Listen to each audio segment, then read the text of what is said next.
Bienvenue pour cette nouvelle séquence des paroles de la vie éternelle avec Marc Joseph. Nous sommes aujourd'hui le 21 septembre. 21 septembre 2023. Encore un jour de grâce. Amen. Un jour de grâce avec Jésus-Christ. Un jour de bénédiction.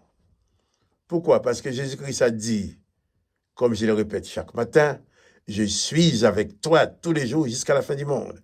Et tous les matins, je vais te déduire ça dans ta tête pour que tu saches que Jésus-Christ est avec toi. Tous les jours, jusqu'à la fin du monde. Tu le sais, mais il ne faut pas que tu l'oublies.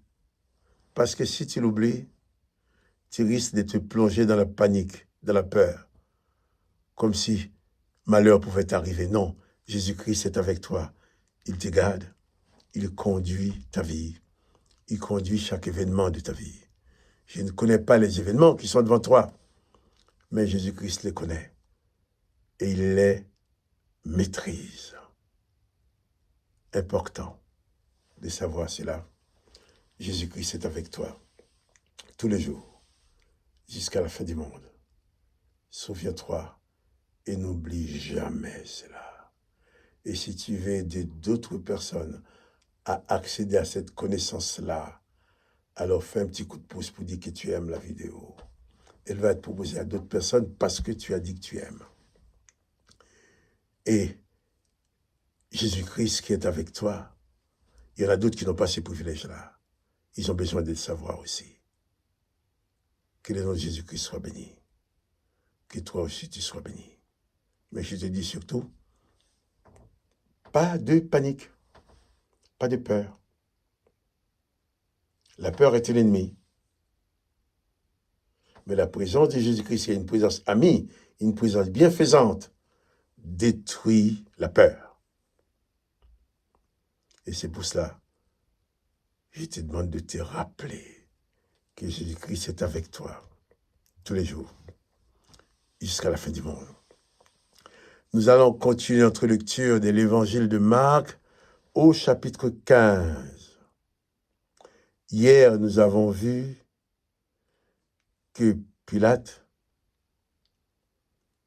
voulait libérer Jésus en s'appuyant sur la foule. Sauf la foule était dominée par les chefs religieux qui les excitaient à demander la mort de Jésus. Et Pilate va leur dire, au verset 12, Pilate, reprenant la parole, leur dit, « Que voulez-vous donc que je fasse de celui que vous appelez le roi des Juifs ?» Ils crièrent de nouveau, « Crucifie-le !» Pilate leur dit, « Quel mal a-t-il fait ?» Et ils criaient encore plus fort, « Crucifie-le !»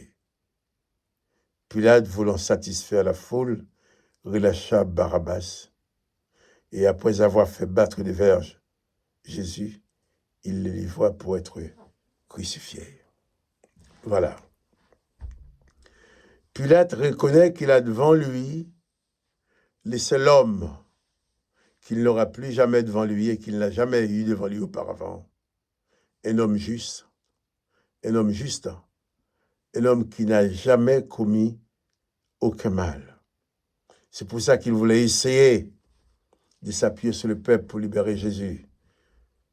Mais peine perdue, les religieux ont poussé le peuple à demander la mort de Jésus. Et le texte nous dit encore, Pilate va leur dire, « Que voulez-vous que je fasse de Jésus ?» Ils crièrent à nouveau, « Crucifie-le !» Pilate va insister en leur demandant, « Quel mal a-t-il fait qui mérite la crucifixion ?» Au lieu de donner une réponse, expliquer le mal que Jésus avait fait, ils crièrent encore plus fort, « Crucifie-le !»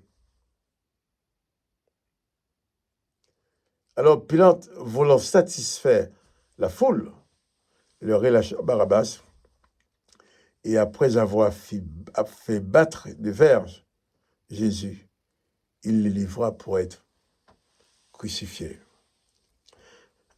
Pilate se trouva devant un dilemme. On lui présente un homme juste, en qui il ne trouve aucun mal. Mais on lui demande de condamner cet homme-là.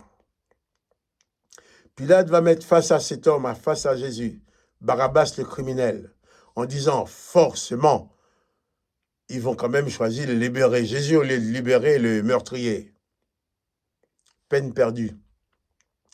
Les chefs religieux qui étaient censés enseigner la justice, la droiture, les chefs religieux qui étaient censés parler la vérité au peuple, c'est lui qui va les insister à mentir pour demander la crucifixion de Jésus, pour demander la mort de Jésus. Leur religion les ont rendus comme ça, l'esprit de leur religion. Alors ils ont demandé que Jésus soit crucifié. Et Pilate, lui, le pauvre Romain, est embarrassé. Est embarrassé. Que voulez-vous donc, dit-il, que je fasse de celui que vous appelez le roi des Juifs? Eh bien, il criait de nouveau plus fort. Crucifie-le. Quel mal a-t-il fait? Et il criait, crucifie-le. Pilate, voulant satisfaire la foule, relâcha Barabbas et fait battre Jésus de verges avant de le livrer pour être crucifié. Voilà. Ceux qui sont censés enseigner la justice, ceux qui sont censés enseigner la droiture, eh bien ceux qui poussent le peuple à mentir, à demander la condamnation d'un homme juste. Jésus-Christ n'est pas venu pour condamner. Il n'est pas venu pour condamner les humains. Il est venu pour détruire la puissance du péché, pour détruire le mal. Il est venu annoncer les paroles de la vie éternelle. C'est pour ça que les serviteurs de l'Éternel en veulent à sa vie. Jésus leur demanda, quel mal a-t-il fait? Ils n'ont rien trouvé. Néanmoins, Pilate leur a livré Barabbas et a fait crucifier Jésus. C'est Jésus en qui il n'y avait rien qui méritait la mort. Oh, que le nom de Jésus soit béni. Jésus jugé, déclaré non coupable et condamné. À cause de toi, à cause de moi. Pour nous donner la vie éternelle. Et c'est Jésus qui te dit à toi ce matin, je suis avec toi tous les jours, jusqu'à la fin du monde.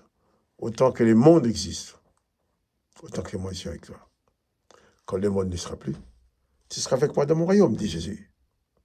Oh, que le nom de Jésus-Christ soit béni. Que toi aussi, tu sois béni.